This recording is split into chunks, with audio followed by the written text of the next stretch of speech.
Comment surveiller et contrôler son imprimante 3D quand on veut, où on veut. Bonjour à tous et bienvenue dans cette nouvelle vidéo. Aujourd'hui, on va essayer de voir quelques astuces pour essayer de surveiller mais aussi de contrôler son imprimante 3D à distance. Ça peut vous paraître complètement inutile dit comme ça, mais souvent les élèves de notre formation font la remarque que les impressions 3D elles durent plusieurs heures. Et ça peut être un souci assez important parce qu'on va pas rester en permanence devant son imprimante 3D. Et si jamais il y a un souci, potentiellement vous allez pas le voir et donc vous allez avoir plus de mal à comprendre comment le résoudre tout simplement. En plus, s'il y a une erreur sur votre impression 3D, ça va consommer inutilement de la matière et ça peut même endommager votre machine. Donc c'est vrai qu'il faut faire quand même assez attention. Donc l'idée, c'est de trouver une ou plusieurs solutions pour éviter de stresser quand on dort la nuit ou quand on est au boulot. En tout cas, qu'on n'est pas devant son imprimante 3D et de pouvoir essayer de la contrôler à distance. En plus, mais c'est plutôt destiné aux professionnels, il y a un facteur productivité qui rentre en jeu. Parce que lorsqu'une pièce est imprimée, elle reste sur le plateau et c'est impossible d'en imprimer une nouvelle tant que celle-ci elle est pas retirée. Et ça rend encore plus long les impressions en série. Et vous connaissez la devise, le temps c'est de l'argent. Donc aujourd'hui on va vous présenter 3 solutions pour éviter d'avoir ces soucis. Numéro 1, on a tout simplement les caméras de surveillance. Sûrement la solution la plus simple et la moins coûteuse. Vous en avez peut-être d'ailleurs une chez vous pour surveiller votre jardin ou votre domicile. Évidemment si ça surveille un jardin, ça peut surveiller une imprimante 3D. Là, il n'y a rien de plus simple. Il suffit tout simplement de vous procurer une caméra de surveillance. Il y en a des tas sur internet.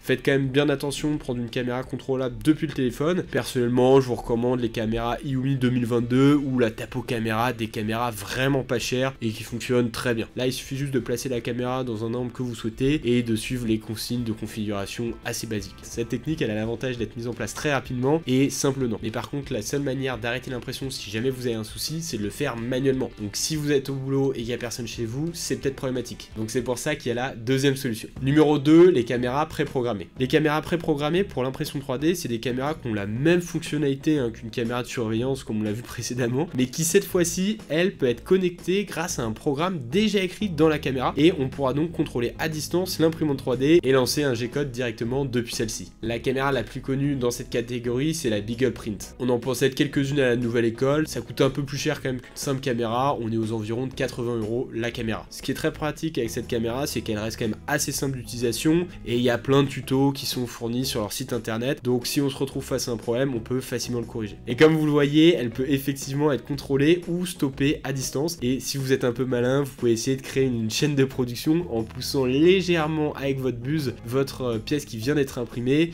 la faire tomber dans un bac et refaire en boucle le même procédé. Par contre avec ce type de technique, faites quand même attention à ne pas endommager votre machine. Cette solution, elle a beau paraître la meilleure car elle est quand même simple d'utilisation, pas chère, mais son souci c'est qu'elle propose une qualité de rendu vidéo assez moyenne, ce qui peut être assez embêtant si vous voulez frimer sur les réseaux sociaux et montrer à vos proches les impressions en timelapse que vous produisez. Si c'est un souci pour vous, je vous propose donc de passer à la troisième solution. Numéro 3, Octoprint et Raspberry. Bon, maintenant on rentre dans la partie un peu plus compliquée et malheureusement un peu plus coûteuse, mais qui va vous garantir clairement une qualité optimale. Pour ça, il faut se munir de 2 produits différents. Déjà un Raspberry et un appareil photo. Pour le Raspberry, rien de plus simple, on en trouve facilement sur Amazon à une centaine d'euros environ. Et faites attention de prendre la version Raspberry Pi 3 modèle B. Pour l'appareil photo, là, faudra faire un peu plus de recherche car il y a plusieurs appareils photo compatibles avec le Raspberry. Pour ça, on vous a mis dans la description un document qui classe l'ensemble des appareils photo qui sont compatibles avec le Raspberry. Personnellement, on recommande et on utilise le Canon EOS 550D qui est facilement trouvable et on l'a eu à 200 € sur un site d'occasion. C'était Le Bon Coin, je crois, ou Vinted. Donc ça reste assez intéressant si vous voulez de la qualité mais que vous n'avez pas forcément de budget. Après, clairement, si vous avez les moyens, vous pouvez prendre le Canon EOS 6D Mark II. Là, par contre, il coûte 1000 €, mais il est très bien. Une fois que tout le matériel a été acheté, il va falloir passer à la phase numéro 2, le paramétrage et l'installation. Pour ça, il faut paramétrer votre Raspberry avec les logiciels Octoprint et Gphoto 2. Cette étape, elle est longue et complexe à mettre en place. Pour ce faire, on a mis un article dans la description de cette vidéo qui vous explique vraiment les détails pas à pas. Cependant, si jamais vous voulez qu'on fasse une vidéo sur ce sujet, n'hésitez pas à nous le dire en commentaire, on en fera peut-être une.